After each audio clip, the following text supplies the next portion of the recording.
So let me start. The topic which is given to me for this session Sir, is just a minute, sir. Shall we keep the chat on? You'll take up the. yes, ma'am. Please keep Thank the you, chat sir. on. Thank you. Thank you, sir. So am I audible? And can you listen me? Yes, sir. Okay, so these are some of the formalities which we have to ask every time. If I'm audible and if you can see the slide, so let's start. Thank you very much. The topic which is given to me is sampling and sampling design, and I will discuss the key words, key concepts, and the problematic issues in sampling. And I know that whenever a scholar gives presentation of the PhD thesis, there is a 99% probability that he will face the questions about the sampling design. So I know that this topic is very important topic, and I remember many cases when the thesis is rejected by the reviewer only on the basis of sampling design. So I know I faced many scenarios when because of the improper sampling design, the thesis was delayed by 6 months, 1 year. So I had a very bad experience about this topic. It is a most complicated topic, it is not a difficult topic. It is actually complicated topic. So with a few these comments, let's me start the issues. And so according to my experience, I know that if you want to demotivate anybody, any researcher, so try to ask some questions about the sample size and the sampling design, and he will be confused. And the most surprising issue and incident, I found that in one PhD presentation, the scholar was saying that I adopted judgmental sampling, and the panel members say that no, it is a purposive sampling, and the scholar say it is a judgmental sampling. The panel members say it is a purposive sampling, and the problem is that the Indian authors say it is a purposive sampling, and the same sampling is named as judgmental sampling according to Cooper and Zickman. So you can understand that how much the confusion is there in the market, right? Purposive sampling and the judgmental sampling are the same thing. And because of the unawareness, the scholar is saying it is judgmental, and the panel members say it is not judgmental, it is purposive. So there are so many funny incidents I faced in my life on sampling designs. So let's start with these notes, with these uh, incidents. So because the topic, I will cover two things in this session. One is what are the different sampling designs, and number two, how to design the sample size. Okay, so I hope this lecture will give you new insights. Okay, now first of all, when we decide the sampling, we have to decide what is the population and what is the target population and what is the sample. So there are a few things which you need to discuss. So let me discuss the basic things. Number one, when you start a research, you start with a problem. Whenever you start a research, you start with a problem, right? And I'm telling you, the kind of research problem we are taking and the kind of research problem the industry is facing is significantly different in India.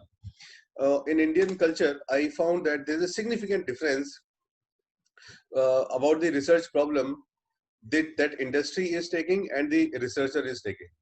Okay, so because if you think from a businessman point of view, the first thing he want to know that to whom I will serve my products, to whom I am solving the problem, right? मैं basically किसकी problem solve करने वाला हूँ, ये that is called population. right? So population means whatever study you are doing, whatever research problem you pick, right? So which population you are going to serve, which problem you are going to solve. So that is basically problem means on which your study will be applicable. And on you can, because you cannot pick the population, you are going to pick a sample. So population, you can see that population refers to any group of people or objects that form the subject of the study in a particular survey and are similar in one or more ways. So like for example, if I want to study the cancer patients, so all the cancer patients in the world is by population. Suppose if I want to find out the medicine for a corona disease, so all the corona patients in the world is my population. If I want to study the purchase behavior in online shopping, so everybody who is doing online shopping is my population.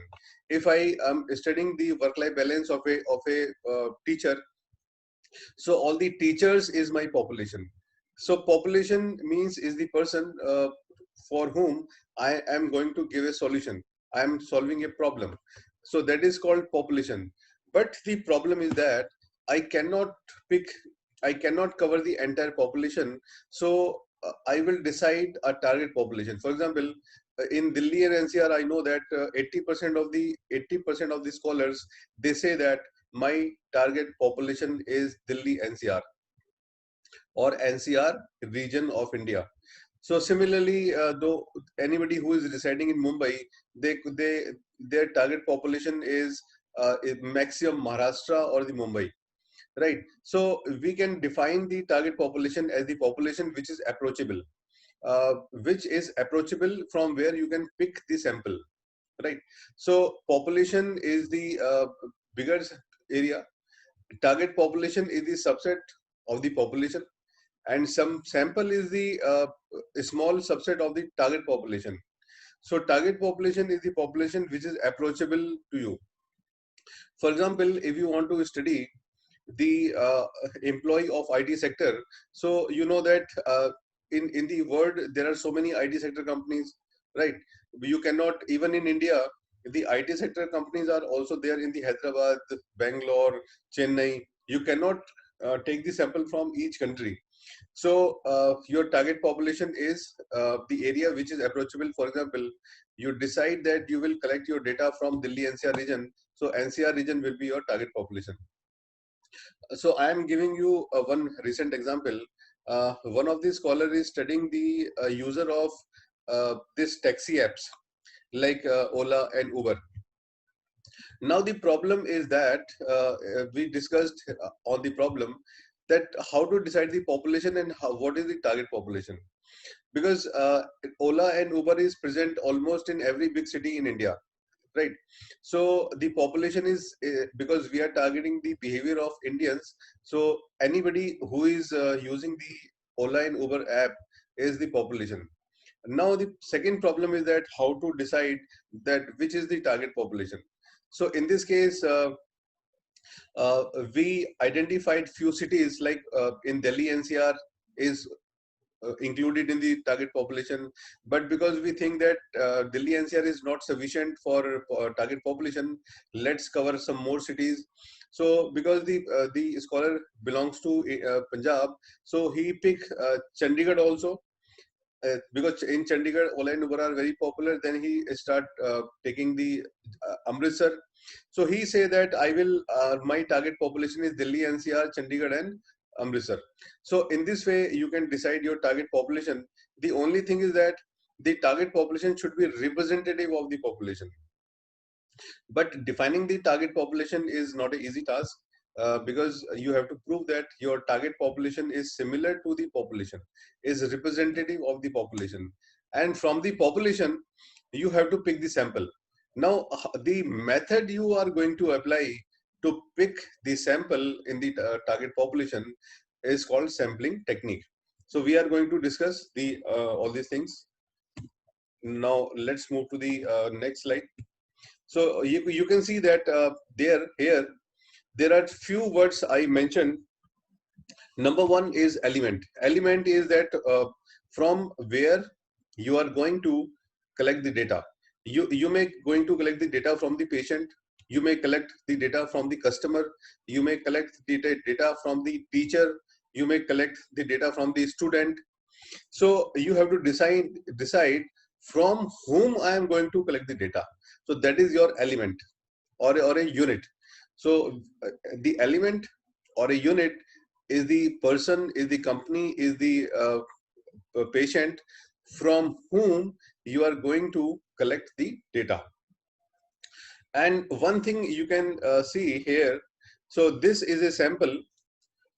I'm denoting this is a sample. You are doing the sample study in the hope that whatever conclusion you will draw is applicable on the population.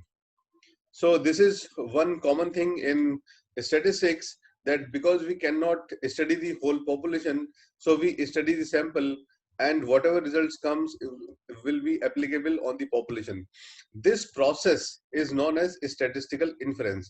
So you can see that this is the concept, and this concept is known as statistical inference. Statistical inference means you study the sample and the results are applicable on the population. So this process is called the statistical inference. So statistical inference is the objective of the research, is one of the objective of the research, when on the basis of sample study you are drawing the conclusion on the population, right? And whatever you measure from the sample is known as statistics, and whatever you measure from the population is called parameter. So we calculated the statistics, and on the basis of statistical inference we decide about the parameter.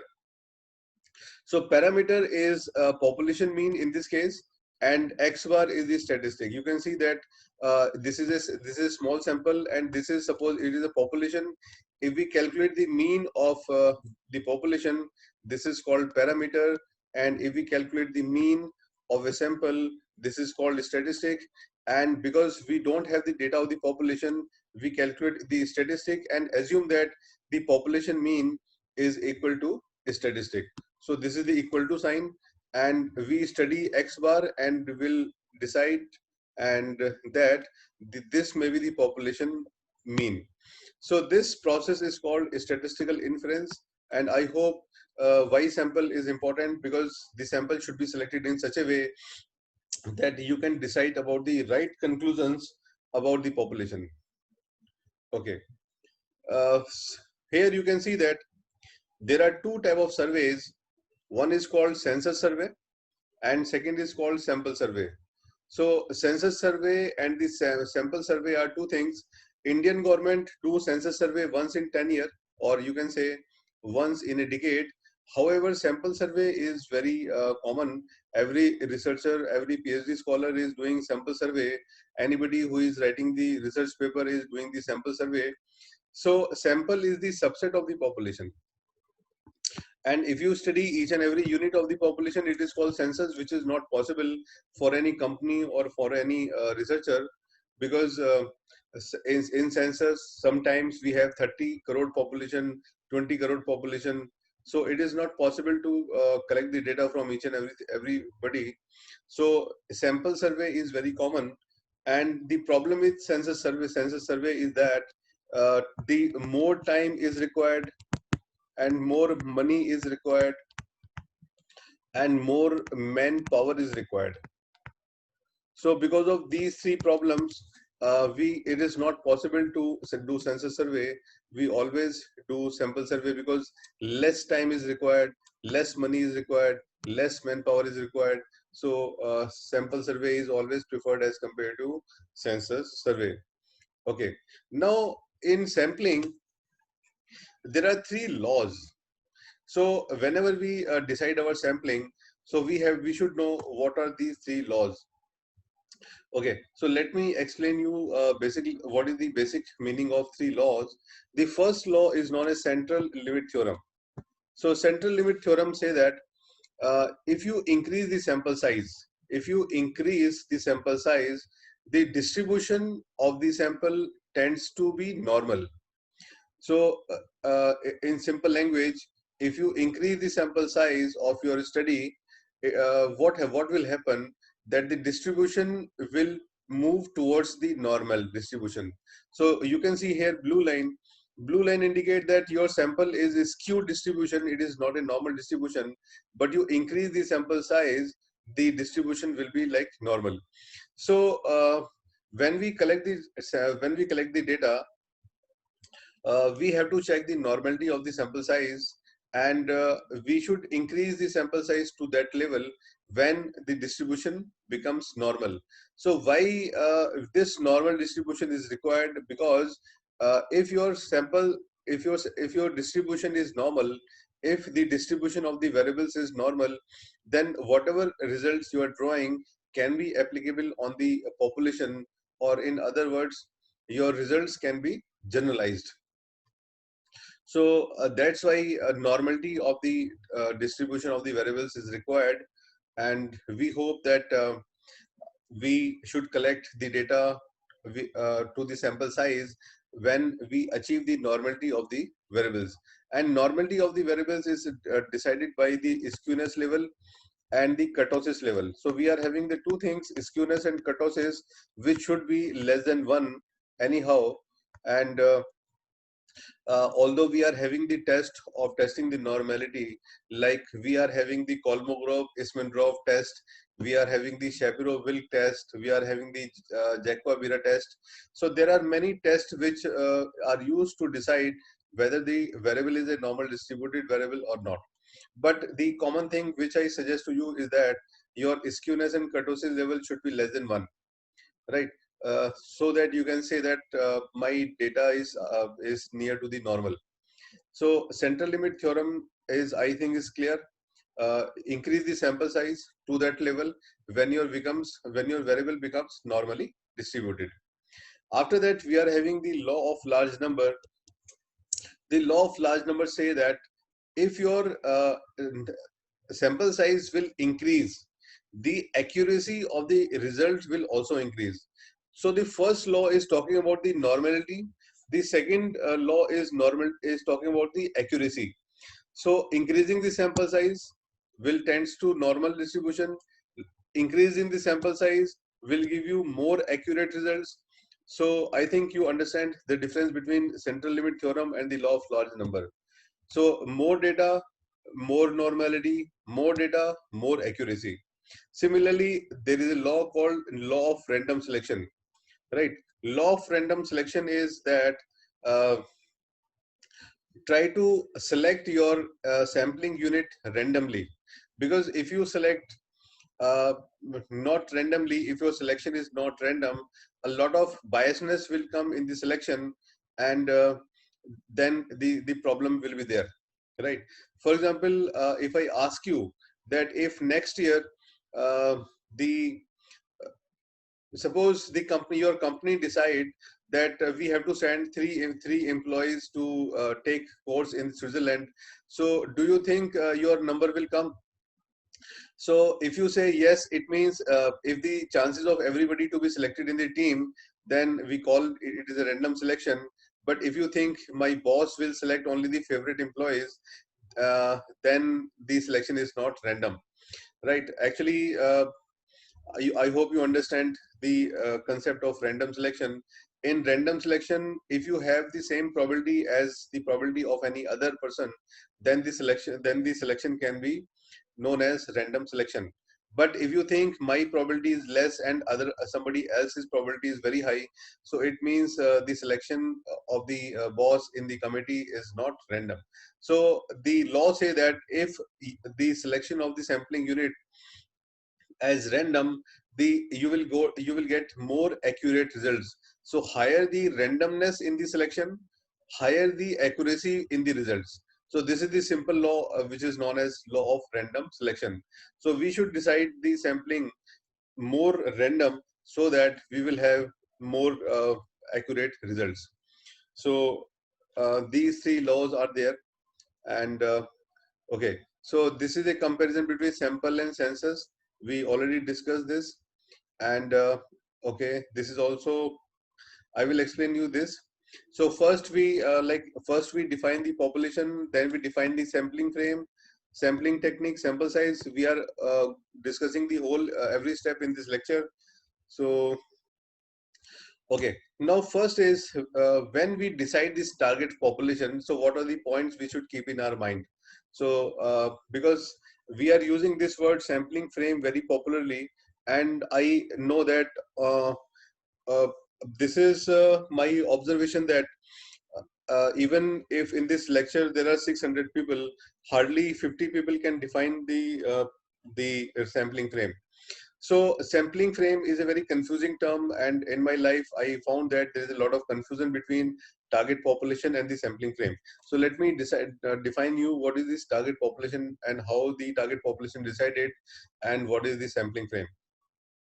So target population, one thing is very clear: the population which you are going to cover in your study, the subset of the population which you are going to cover in your study is known as target population.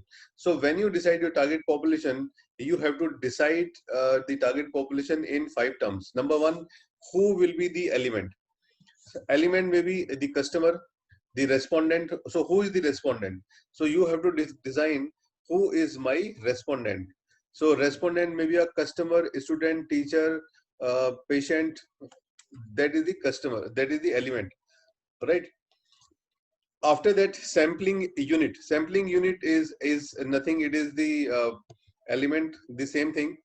And there is no difference between the element and the sampling units. Element is we define in the context of the population, and sampling unit we define in the context of target population. Now the next thing which is important here is called sampling frame. Sampling frame means from where you are going to select the sampling unit. For example, suppose I want to select 10 faculty from a university. So from the help of which information I can decide, I can select the 10 people, right? So I can do one thing, I can go to the website, I can make a list of the faculties, and that the list of the faculty, that they, if I have the list of the faculty members in a sheet, that sheet is known as the sampling frame. Sampling frame is the document from where you are going to select the sampling unit. So that is a very complicated thing. Like for example, in a hospital, if you want to take the data from 10 patients, so if you have some information about the number of patients in the hospital, then you can select the 10 patients from there. So that is called sampling frame. Sampling frame is the material, is the source material, right? Is the source material from which the sample is drawn. So you must define your sampling frame in the research, because I know in my past experience that very less number of scholars are defining the sampling frame in their study. If whether you are writing a paper or whether you are writing a thesis, you have to define the sampling frame. Sampling frame means what is the source material from which you decided your, or you selected your sampling units. So sampling frame is necessary to report in almost every document. And I haven't hardly I have seen any thesis or a paper where they defined the sampling frame, especially from India. So sampling frame is something which you should have complete clarity, and you can decide the sampling frame of your study. I hope the sampling frame is clear, because sometimes the information is collected from the website, sometimes the information is collected from the some reports, sometimes the information is collected from the documents, sometimes we are collecting the information from the HR managers or payroll. So you must have some sampling frame or the list of sampling units from where you can pick your sample. After that, you have the extent and the so you can see that the extent means what is the geographical boundaries. You have to define that also, geographical boundaries, and you have to mention your the time period. For example, you have to mention that I collected my data between the period of January 2020 up to December 2020. So the target population is defined in respect of these 5 issues. So because these things are not very difficult, only thing is that you should have clarity on that. So I hope it is clear, and let's me move to the next slide. Okay, so in this case I decided to define sampling frame once again. So sampling concept, sampling frame. So you can see that the population is the biggest circle, and in you are having the sampling frame, some document. In the sampling frame you decided your sample response, and chance error and response error I will explain you later. And so this is a sampling frame or document where, like, lost contact details. Okay, so this may be some example. Suppose you are studying the data from the students, so alumni of a university may be the sampling frame. So sampling frame in you can read this statement once again. A sampling frame is the list of accessible members of a population. So it is a kind of list in which you can draw, from which you can draw the sampling or samples, sampling units, or these respondents of your sample. After that, after understanding the sampling frame, uh, I am defining the sampling techniques. So, but I want to see whether you are with me or not. If yes, say yes in the chat box.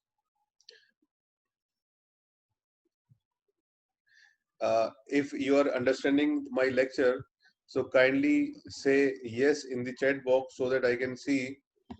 Uh, okay.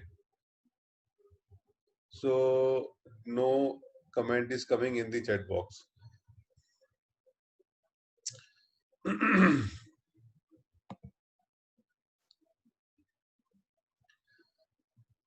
Okay. So पहला comment आया है from Amir Khan. Amir Khan से. So you are with me. So in 746 participant, only one participant is with me, who is saying I am with. Okay. So I just want to confirm whether you are understanding my lecture or not. Okay. So thank you. Now I am getting the response that you are with me. So thank you. Oh, very good. So now let me explain you the next part, which is called sampling technique. And sampling technique is very easy thing. So just listen carefully. There are two types of sampling techniques. One is called non-probability sampling, and one is called probability sampling. So again, I will ask you some questions. Number one, suppose DDA, DDA is the Delhi Development Authority. So they want to sell some flats, and they are having 100 flats with them, and they want public to be applied for the flats, and they will pick the lottery, and whosoever name will come, they will allot the flat to the applicants. So suppose you apply for the flat and tell me whether your probability and the probability of your neighbor is same or not. So if you think, if you apply your common sense, you know that because the participant will be selected on lottery basis, so my probability is also same and my neighbor probability is also same. So which kind of probability is this? So this is an example of probability sampling. So probability sampling is there in this case. Now second, again I am asking you, if your boss is sending a team to the Switzerland for higher studies, so what will be your chance to be selected in the committee? Whether your chance and somebody else's chance is same or not. So I know that there is a lot of biasness in the industries and the universities. So I know that somebody chance is higher and somebody chance is lower. So this sampling is not probability sampling. This is called non-probability sampling. So non-probability sampling means when the chances of different people to be selected in the sample are not equal. So we basically divided the sampling techniques into two categories: probability sampling and non-probability sampling. So first of all, I will start with the non-probability sampling. And once you understand the non-probability sampling, then we can go for probability sampling. Okay, so the first and easiest kind of non-probability sampling is known as convenience sampling. Convenience sampling means whosoever is available, collect the data from there.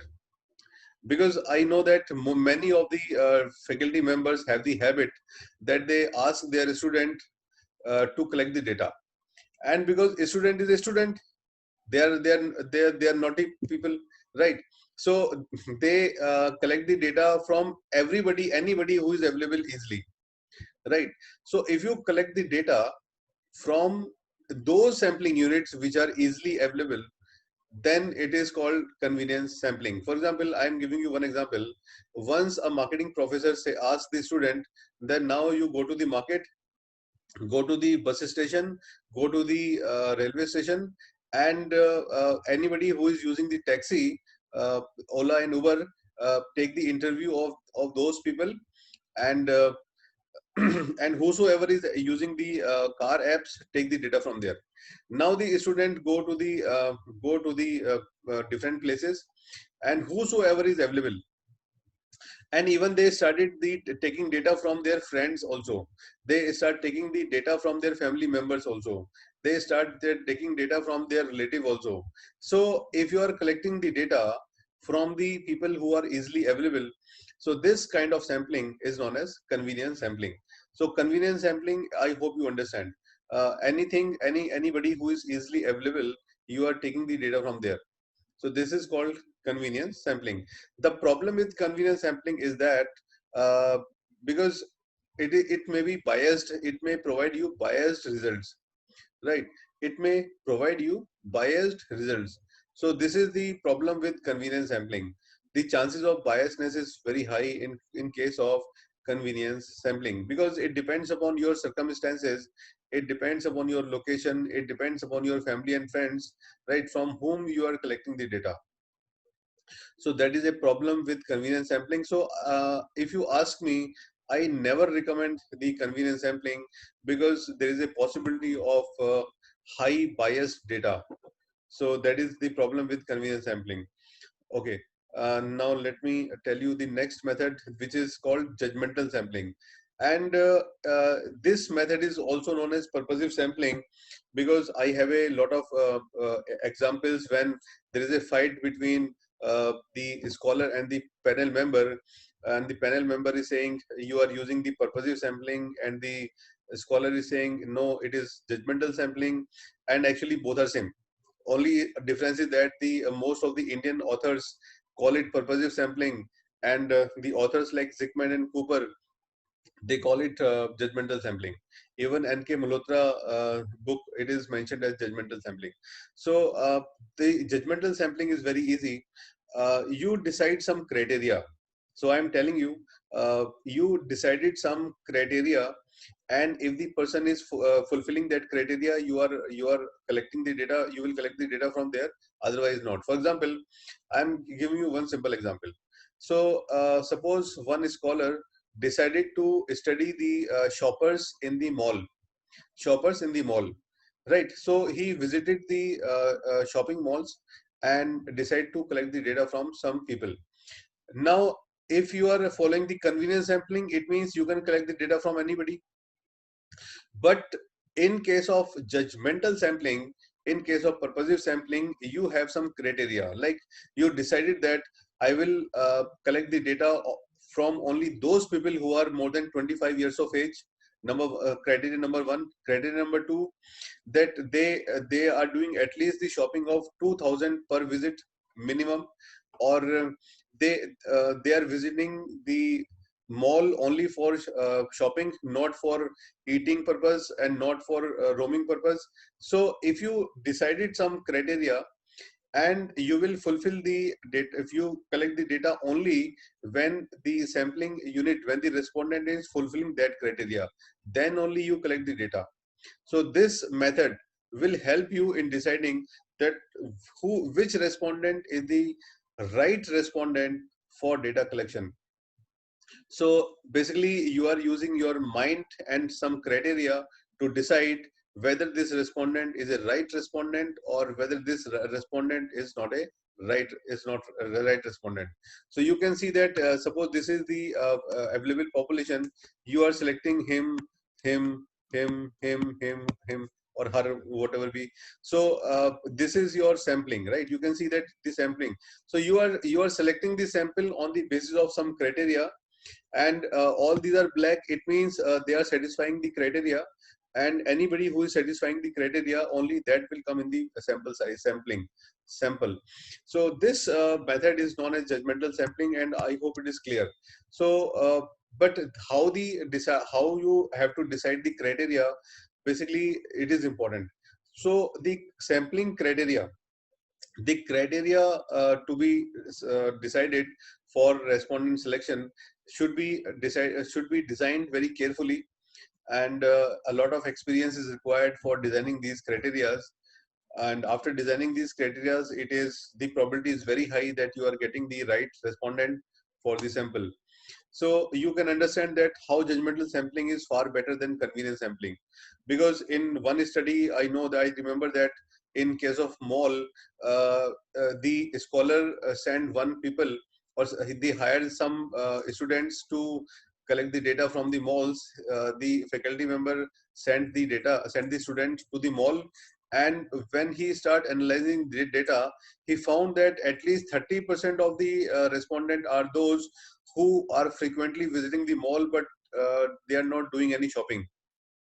And when she explored about the data, she found that most of these respondents are the college students, so who are just visiting the mall for roaming purpose, for dating purpose, and they are not going to shopping. So basically, if convenience sampling will give you this kind of problem, that you collect the data from the students who are roaming and bunking their class, and they are visiting the mall just for fun, right? But if you apply the judgmental sampling and purposive sampling, you know that from whom data should be collected and data should not be collected. So I hope you understand the convenience sampling and the judgmental sampling. Now this next method is called quota sampling. Sometimes we found that, like for example, when I joined my teaching career in 2000, early 2000, at that time, 50% were males and 50% were females. But now the problem is that the 70-80% are females, and male are reduced to 10% or 20% in most of the colleges. So suppose I decided to collect the data from the faculty members, so I may decide that the data should be collected from 60% female and 40% male. So when you decide the percentage like this, like when you decide the percentage in the sampling, then this is called quota sampling. Like you have government quota, like 50, some quota is fixed for SC candidate, some quota is fixed for OBC candidate, some quota is fixed for general candidate. Similarly, when you fix the quota according to the demographic variables in the sample, then this sampling is called quota sampling. But like for example, I'm giving you one case. Suppose you decided the suppose you are doing the research on eaters, right? Anybody who is consuming the chocolates. So we know that most of the chocolates are consumed by the teenagers, then ladies, and then gents, and then old people. So if you decide the quota in your sample, that I will take data, 20% data I will take from teenagers, or 50% data I take from teenagers, 30% from young people, and 20% from old people. So if you decide this kind of criteria or percentage, then the sampling is called quota sampling. But the mix of quota sampling and the judgmental sampling is the best way to do this. Only quota sampling is not sufficient for the selection. For example, quota convenience sampling may not be right method. Judge, quota judgmental sampling may be the more accurate method of collecting the data. So I hope you understand that what is quota sampling. simply on the basis of some demographic profiles, you decide the percentage to be collected. Percentage of different groups. Suppose in the case of male and female, I give you example that if I decided to collect the data from 70% female and 30% male, this is kind of quota sampling. Okay, like one thing one example recently I telling you, somebody is doing research on the higher education teachers. Then we had a discussion that because in a college, for every 10 assistant professor there are 3 associate professor and 1 professor. So when we collect the data, we should not collect equally, so we should decide the percentage for assistant professor, associate professor and professor. So we decided that 60% data should be collected from the assistant professor, 30% data should be collected from associate professor, and 10% data should be collected from the professor. So when you decide this kind of percentage to different subgroups, this is called quota sampling. Okay, the last sampling in non-probability sampling, it is the last method of non-probability sampling. This sampling is very popular. This sampling is known as snowball sampling. Snowball sampling, right? The this sampling is very interesting. Interesting. Sometimes the respondents are not available easily. Even you don't know who is my respondent. For example, like corona patient. If you want to study the corona patient, it is very difficult to found them. So you can do one thing. You can go to the doctor and ask the doctor, sir, do you know any corona patient? Then you visit some corona patients, and then you take the data from these patients that can you give references of some more corona patients from where I can collect the data. So basically you are taking the references from the people. So if you are taking the references from the people, then you can get the data. So basically this is called reference sampling. Reference sampling means you are taking the reference from the people and references of the references. Like you know that if some LIC agent comes to you and you buy the LIC policy, then he asks you, sir, can you give some references who is also interested to buy the LIC policy? So if you ask references, right, and you collect the data from references of the references of the references, then this kind of sampling is called snowball sampling. Snowball sampling is popular. Like for example, I'm telling you, I was doing a project on the collectors. Collectors are those people who collect the antique pieces. Like there are many people who love to collect the old coins, old stamps, or antique objects. The problem is that these collectors are not available easily, right? So if you find out some collector and then ask for a reference, said, sir, you know anybody else who also doing the same thing, who is also collecting these stamps and antique pieces, then from there you are getting some references, then you approaching all these references and ask for the further references. So this is the example of snowball sampling that recently I used in one study.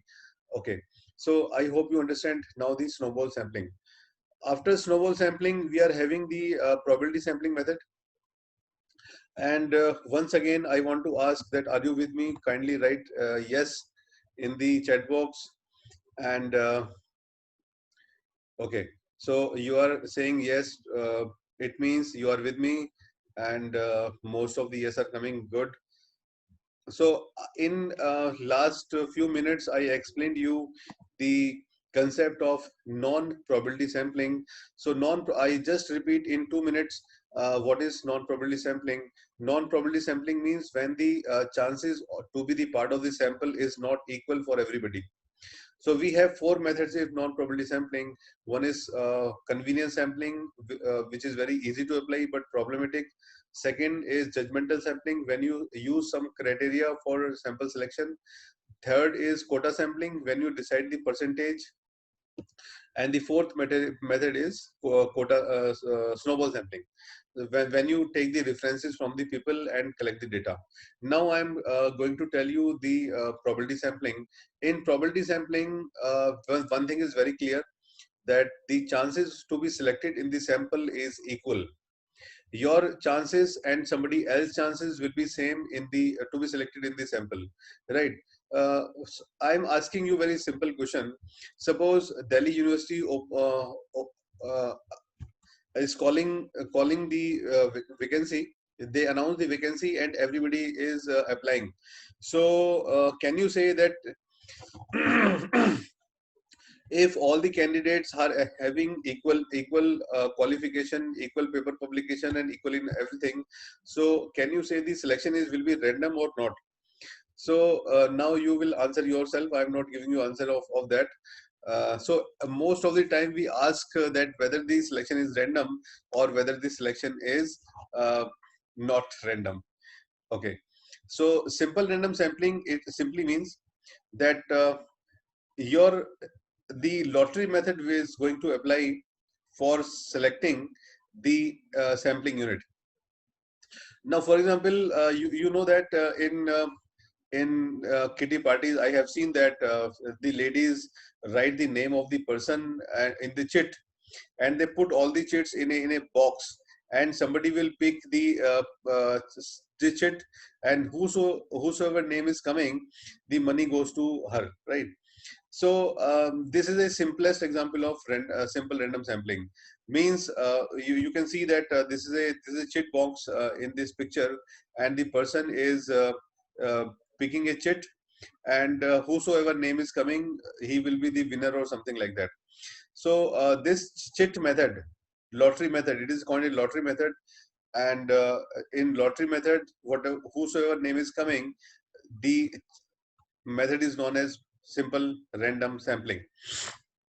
So one thing is very clear, that simple random is possible from a lottery method. Now there are two types of lottery method. One is the physical lottery method or manual lottery method. And but the problem is that if you want to pick 5 people from the 5 crore people, or if you want to pick 100 people from the 1 crore people, this manual process is just impossible. So what you do, you will go for computerized lottery method.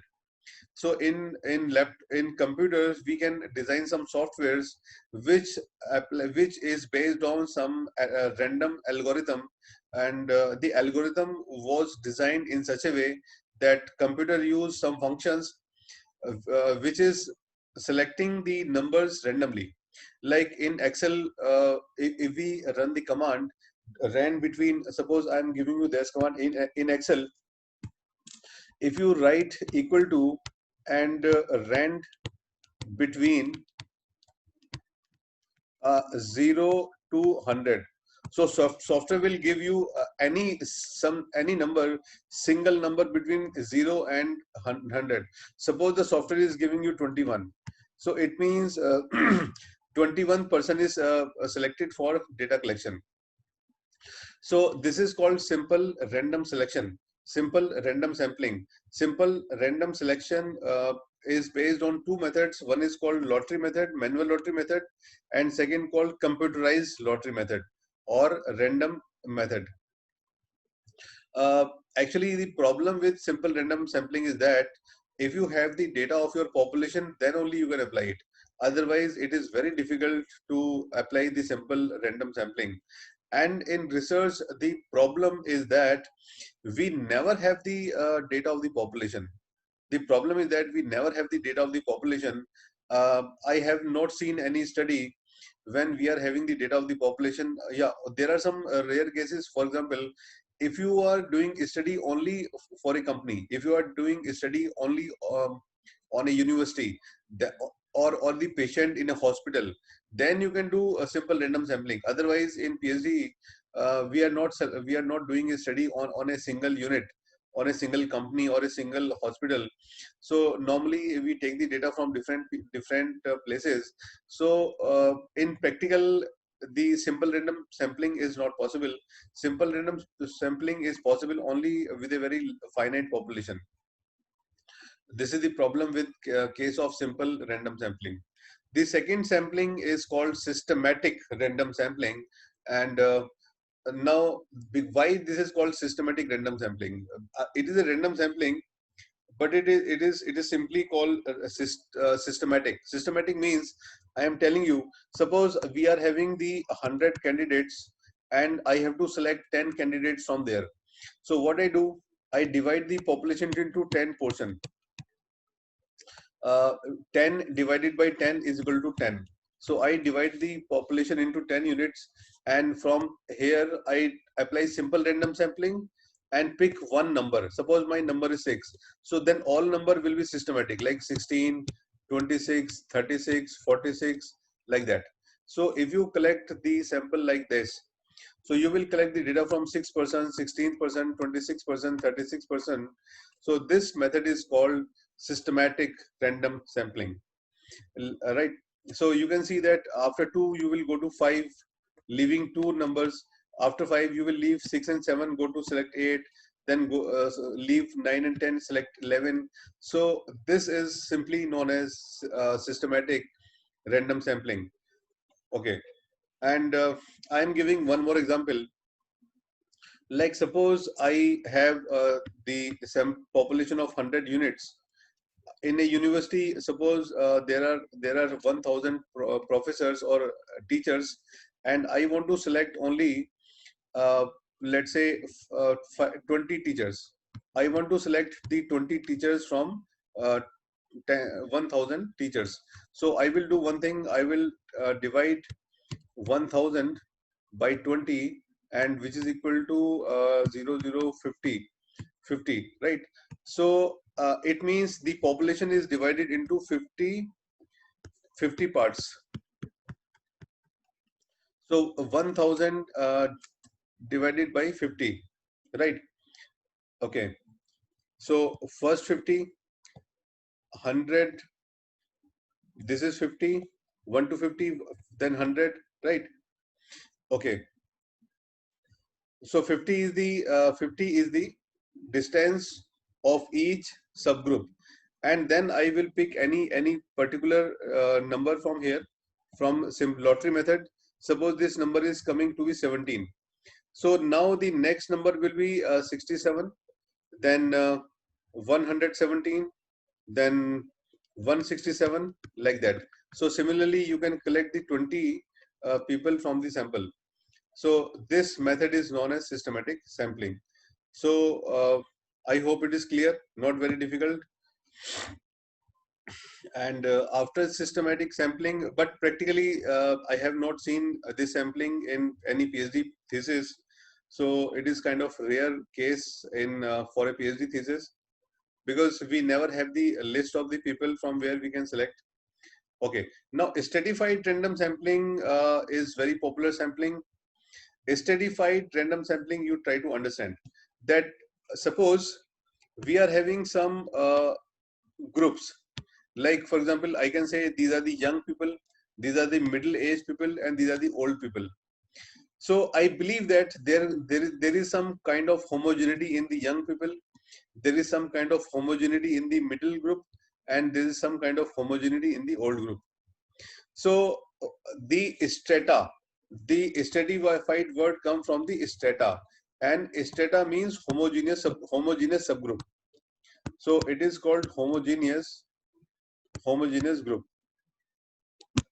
Okay, so strata, you can see that strata should be mutually exclusive and collectively exhaustive, and there is some homogeneity in the strata. So basically, when we divided the, for example, when you take the data from the employees of a company, the employees are divided into different groups. Like for example, junior executives and middle managers and the top managers, right?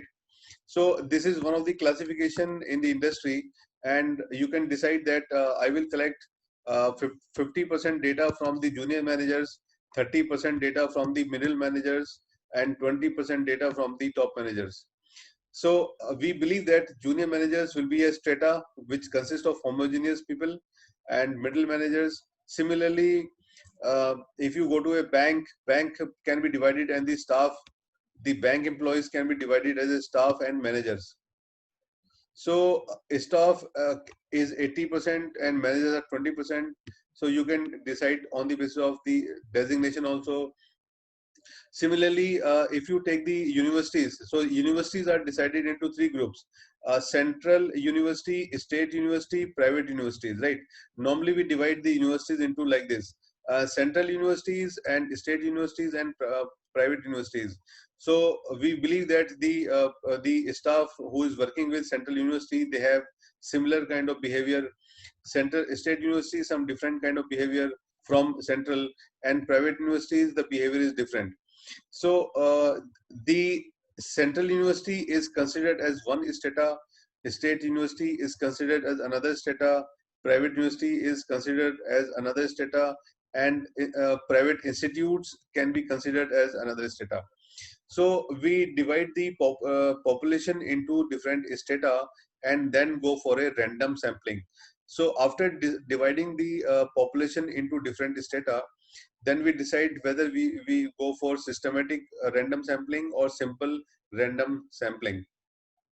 So this method is called stratified random sampling.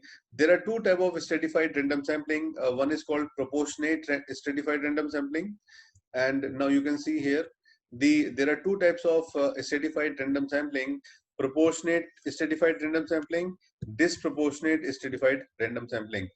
Because normally we will go for a proportionate stratified random sampling as compared to disproportionate random stratified sampling. Like for example, I'm giving you in a university, 6 assistant professor, 3 associate professor, and 1 professor. Some this kind of ratio is there. So we can say that 60% of the sample size should come from the assistant professor, 30% should come from the associate professor, and 10% should come from the professor.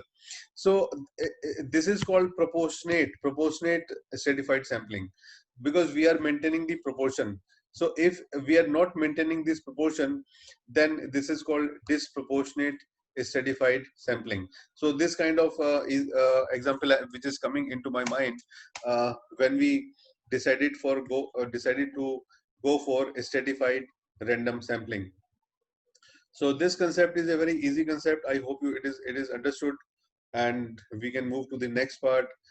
The last sampling in probability sampling is known as cluster sampling. In stratified sampling, we divided the data into strata. We divided the population into strata, and all these strata are homogeneous. But the cluster sampling is different. In cluster sampling, we divided the region into different subregions. For example, whenever we call NCR, NCR means National Capital Region. So it is having some regions like Delhi is the part of NCR. Then Ghaziabad is a part of NCR.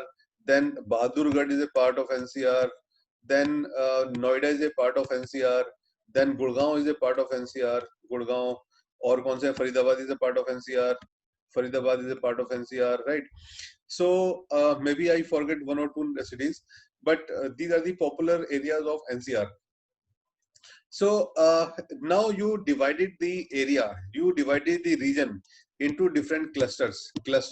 So these are the clusters, and then you decide that on the basis of proportion, 50% is data we are collecting from Delhi, 10% data we are collecting from Ghaziabad, 10% data we are collecting from Bahadurgarh, 15% data we collected from Noida, 15% from Gurgaon, and क्या बचा? कुछ भी नहीं बचा, 0%. So this is my calculation is wrong, but we decided like this.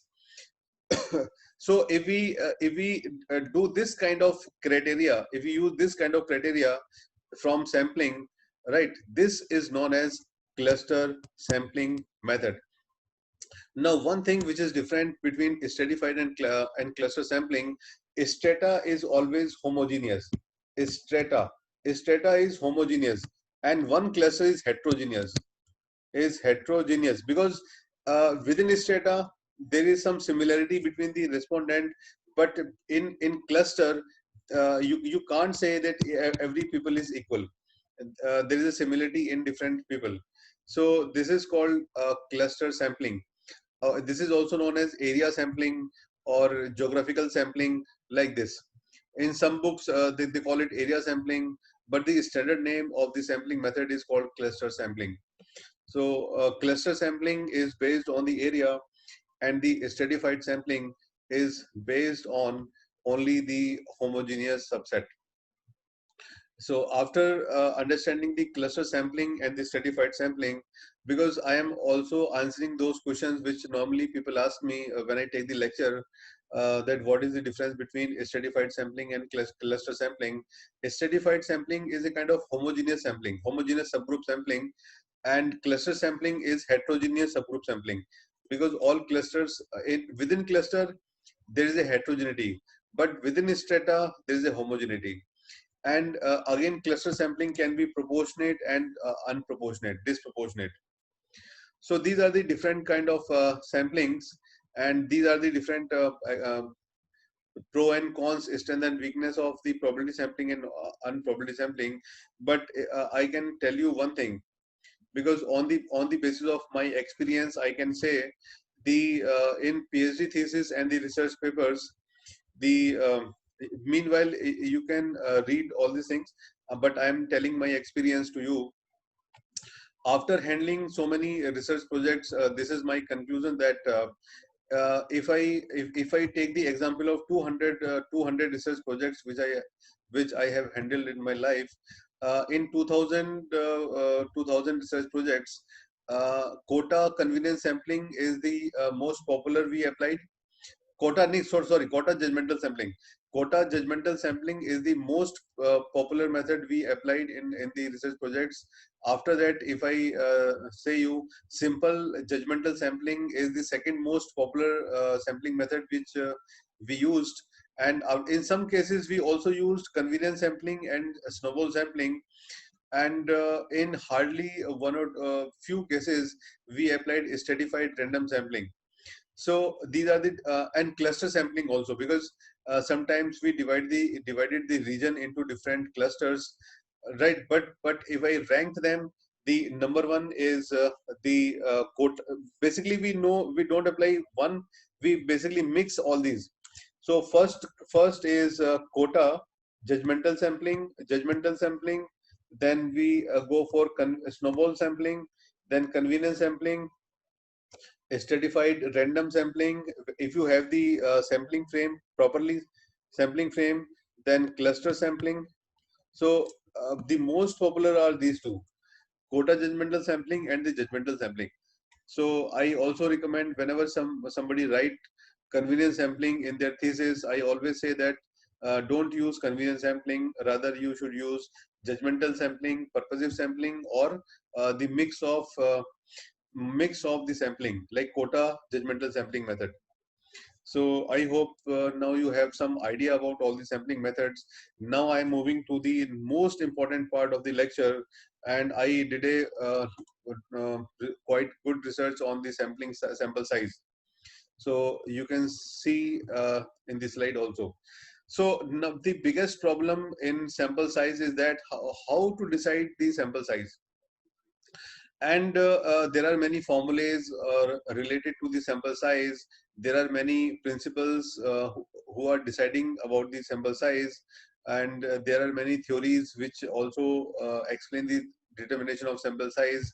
But actually, what I found in the practical ground, that still most of the researchers are confused about the sample size. And even we are knowing some formula, but everybody know that there is a formula for determining the sample size, but again clarity on the sample size formulas are not there. So I decided to take this topic also along with the sampling distribution, sampling design, so that we can discuss on this. So let me explain. I'm going to explain you the some popular concepts of sample size. So number one, we have to decide the confidence level, first of all, confidence interval approach, right? And in deciding the confidence interval, we decide the variability of the population, that how much is the variation in the population. And if if there is a higher variation in the population, it means you have to increase the sample size. If there is a less variation in the population, it means the sample size is less. For example, I'm telling you, if some medicine is applicable on 10 people, it means that medicine should be applicable of 100 people, 1000 people, 1 lakh people. So in medical science, variability is very less. So you can even try on the 10 patients. So whatever result you are getting, the same result you will get on 100 people, 1000 people, and 1 lakh people. So you can understand what is the meaning of variability here. So but if the population is if the population is having large variation, it means you are going to study on more. Like in case of income, in case of consumer, in case of car users, in case of mobile phone users, there is a huge variability. So you want to take the sample size larger for studying this. So in marketing, we know that there is a lot of variability in the consumer behavior. So normally we go for 500, 600 sample size. Similarly, in some areas, the variability is too high. So your sample size may go up to 1000, 2000 also. So variability is one factor which decides about the sample size. Then confidence level. So what is your confidence level in the study? If your confidence level is 95%, then the sample size may be different. If your confidence level is 99%, then the sample size will be different. So higher the confidence level, more will be the sample size. And then the third concept which we use in the formula is the margin of error. So what is the precision is you want in the sample size? So basically we take three things here. Number one is standard deviation. Number two, the confidence level, which is denoted by Z. Z at 95%. If my confidence level is 95%, I will use the Z value at 95%, which is equal to 1.96. Okay. Then margin of error, normally we keep 5% in almost every study. 5%, this 1.96. So you can see that when we apply the formula, this value is constant, this value is constant, because margin of error we always keep 5%, confidence level we always keep 95%. So the problem lies in only the standard deviation. So practically, if we apply, this is the formula we are going to apply, and in this formula and in the sample size, Z is the confidence level, and sigma is denoting the variance, and E is denoting the margin of error. The problem in this formula, you can see the margin of error is always 5% we keep, and this is the range 1 to 5% you can keep without any problem. And sigma and Z is always constant. This is values 1.96. Now you have to decide what is my variation in the data. So normally this variation we keep 50%, 0.5, right? With this variation we can find out the value of n, right? So if you solve this, you will get the value. Solving is not a problem. If with these assumptions, if I calculate this 1.96 square upon 0.5 square upon 0.05 square, so you will get value around something 350 and something like that. So by changing the standard deviation, you can vary your sample size, right? Because you cannot change this, you cannot change this. Only thing which you can change is 0.5, the standard deviation. So how much standard deviation you are allowing in the sample size, right? You are assuming in the population, so that you can take here, right? So this is also based on assumption. We are not calculating this standard deviation. We are assuming this. So your assumption may lie from 0.5 to 0.07. So in most of these studies, I have this range of assumption. And if you want to increase this assumption, it means sample size will increase. And if you keep it 0.5, you will get around 350 and something like that. So I can show you one table which is given by Bartlett. I'm showing that table to you. Oh, okay. Just yeah. This is the table I want to show. Basically, this is a table, and this table is very, very popular table given by Bartlett. There was a professor Bartlett. He calculated all these things and gives you the value of sample size. You can see that if my confidence level is 95% and my margin of error is 5% and my population size is 1000, so the sample size should be 278. So now the problem with this Bartlett table, the maximum value of sample size is 384. You can see here. So even if your population size is 3 crores, I think this is 30 crores. If your population size is 30 crores, the sample size of 384 is sufficient. So I know that most of the research scholar, they quote this table. This table is known as Bartlett table of sample size, and according to this table, if even if you are having the population of 30 crores, right, then the sample size of 384 is sufficient, assuming the confidence level of 95% and with the margin of error is 5%. So that's rather calculating the formula, you can report this table also. So in any study, this three sample size of 384 is found to be sufficient. Okay, so I hope you understand this formula. And the second thing, there are some formula are also there. This is the formula when population proportion is known, when the population proportion is not known. For example, you know that 30% of the patients are having vitamin D less than 20.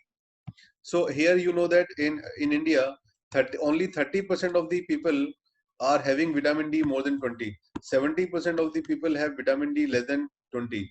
Right. So when you know this kind of proportion, you can go for this method. Only thing again in this formula or in this formula is that Z value is constant 1.96. Z is always 1.96, and E value is always 0.05. Only that you know the proportion. So if you know the proportion of your respondent, you can apply this formula also. So there are only two formulas I found on the basis of formula. So sample size on the basis of formula can be collected either by this or by this. So this method is based on the variability of the population, and this formula is based on the proportion of the population. So it depends upon your area whether you are going for the variability or you are going to the proportion. You can choose your formula accordingly. So other things, now I'm telling you the most popular method which are used by the public. The first is called Nanelli principle. This is also quoted by different people, and this Nanelli principle say that if count the number of items in interval scale. So simply count the number of items, right? So according to the Nanelli principle, count the number of items, count the number of statements in interval scale, in interval scale, and after that multiply with 10. So whatever you will get, this will be the required sample size of your study, especially when you are going to apply some parametric test, or when you are going to apply the structural equation modeling, or these techniques, then your required sample size should be the 10 times of each scale.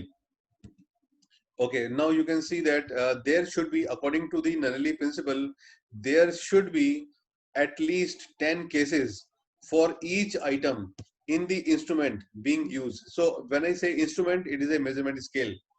So this is the concept which is given by Nanelli principle. Thus, if we go by this assessment, and overall sample size of around 450 would be deemed sufficient, as in totality will deal with around 45 items. So if you have 45 items in this scale, the required sample size should be 450. So this principle is also quoted by many research people that because my criteria is followed by Nanelli principle, so my sample size is right. So whenever I meet somebody, some research scholar, I always recommend to justify your sample size with any of this method. Either you go for the formula method or you go for by these principles. Then second, I always suggest that this KMO estimate you should calculate. So if you are using some instrument where you are having some interval scale variables, so find out the KMO estimate. KMO means Kaiser Meyer Olkin estimate. So KMO estimate should be greater than 0.7. So any KMO value greater than 0.7 is fine. If it is more than zero point 0.8, it is meritorious, and if this value is greater than 0.9, then you can say my sample size is marvelous. So I suggest you to anybody who is writing a paper or doing research, so kindly estimate your KMO so that you can say there is enough variation in my data, there is enough variations existing in my data set, and which is sufficient for the study. So this is called KMO estimate. Now I am surprised to read the book called Business Research Methods, given by the Zygmunt. So Zygmunt say that even if you are using the sample size and you and your guide are satisfied with your sample size, so don't go to any formula and all. Only thing is that if your guide is satisfied, if other experts are saying that the sample is representative, so it is a subjective issue, subjective criteria. Why it is called subjective criteria? Because if subject experts say that your sample size is adequate, it means your sample size is adequate. That's it. There is no logic behind it. If or I can say that if 10 experts, if 10 subject experts say that your sample size is adequate, it means your sample size is adequate. So there is no argument in this, right? So sometimes we take the help of the experts and ask them, can I say my sample size is representative? If yes, it means my sample size is representative, no argument. Okay, so then we use Bartlett table, sample size determination table, and I frequently suggest to use this Bartlett sample size determination table, because most of the time you justify your sample size using this table. Okay, recently I also discovered this criteria from the literature, that is called Bentler and Chow criteria. Now the Bentler and Chow criteria, because in some cases we found that the sample sizes not fulfill the other criteria, so we are looking for any criteria which we can report. So we found in most of the research papers we have this Bentler and Chow criteria. This Bentler and Chow criteria say that if your data is normally distributed, so kindly read this line. So this line is important here. If your data is normally distributed, then sample size of 5 cases is also enough. It means if your data is normally distributed and if you have 5 cases for each scale variable, 5 cases for each scale variable, then also you can say your sample size is adequate. So that's why we also reported, because in a recent study, there is a study on the middle level managers of the IT sector companies, and we found that we hardly collect the data of 198 people. So now the problem is that is 198 is sufficient? Because 198 is not satisfying the criteria or other criteria, and we have challenged to prove that the sample size of 188 is also sufficient. So then we adopted this criteria, and we mentioned this criteria that according to the Bentler and Chow criteria, which is a very established criteria, if my data is normally distributed, if I prove that if my data is normally distributed, that the 5 cases for each scale variable is also sufficient. So then we reported this criteria, and the thesis was successfully defended and no problem come, right? So this is my end of the lecture, and I shared my experience with you, because this topic is very complicated topic, and seems to be easy, but I know that this is the most problematic topic in the thesis or a research paper. So we have to deal this topic very carefully. So I shared my experience with you, whatever I know about the sampling and sample size, and so you should be very, very clear on the issues that we discussed, especially sampling frame, especially sample size, judgmental sampling, quota judgmental sampling. So uh, from my side, it's over. And next 5 minutes, I want to take some queries that you are asking. So let me see the queries in the chat box, and randomly I will take some of the queries. Okay. So like one participant asked that how to calculate the KMO test. So I would like to tell you that when we do factor analysis, when we do exploratory factor analysis, and in that SPSS gives you one option of calculating the KMO. So you can tick on the KMO while doing the exploratory factor analysis. Then the software will give you the KMO estimate, and KMO estimate will tell you whether this sample size is adequate or not, right?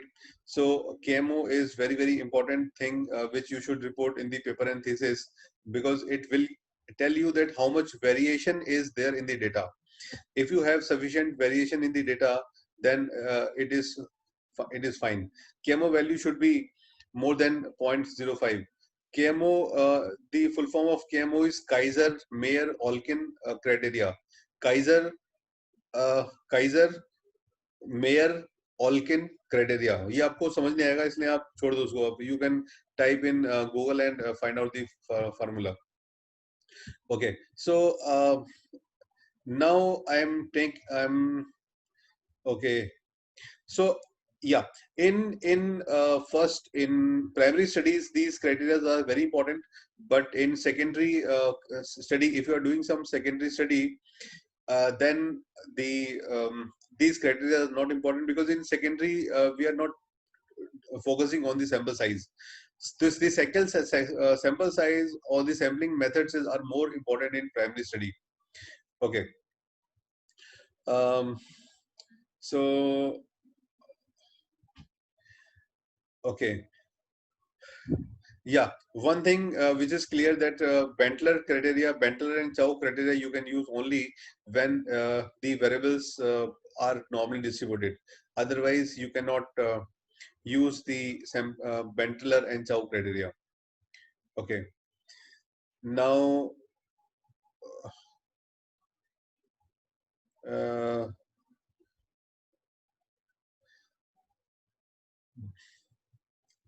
Bentler, Bartlett table you can found in any Google. So if you just type in Google Bartlett table, it is always there.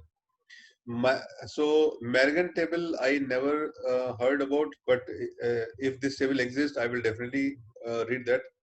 Mergen table, देखना पड़ेगा. Great. Sometimes participants also suggest. Okay, great. Exit poll is a example of cluster sampling. Very good. Okay. So yeah, so you are asking me some good books of research. So if you ask me some good books of research, I recommend two books which are my favorite books. One is N.K. Malhotra. N.K. Malhotra is a professor in some foreign university. I think it is he's from Georgia Institute of Technology. And the second book which I recommend is Zikmund, Business Research Methods Using the Zikmund. So these two books I always recommend it, because my most of the learnings come from these two books and some papers. Okay.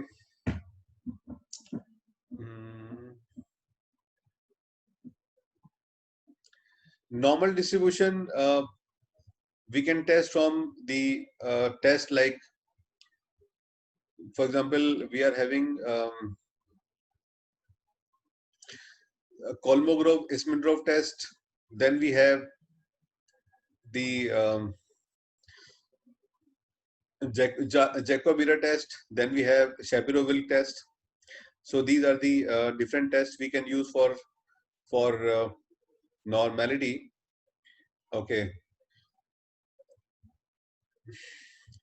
One question is coming: what is the difference between universe and population? The universe word we are not using in the research. In the research, we call it population. So don't confused by the naming. In research, we use the population word, not the universe. Okay. मेरे ख्याल से universe में तो चांद तारे भी आ जाते होंगे शायद. So a lot of questioning is coming, but because the time is limited, I tried my best to explain most of the methods. And the next section will be on hypothesis testing. And hypothesis testing, I will cover some important concepts in hypothesis testing. So I know that there are a lot of questions you are coming from your side, and but because of the time problem, I can't answer each and every question. So I hope for the best. Thank you. Thank you very much. Thank you, sir. I'll just try to, what I'll do is, sir, I'll try to sum up the questions from the chat and we can have one or two questions in the next session, sir.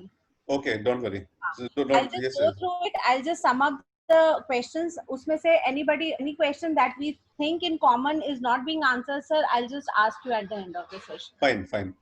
Thank you, sir. We meet again at 12:30 for the next session, sir. 12:30, ma'am. 12 o'clock, sir. Sorry, 12 o'clock. Okay, okay, okay. It's 12 o'clock. 11:30 now. We meet again in half an hour at 12:30 for the next session, sir. Okay, thank you. Thank you, sir. Thank you.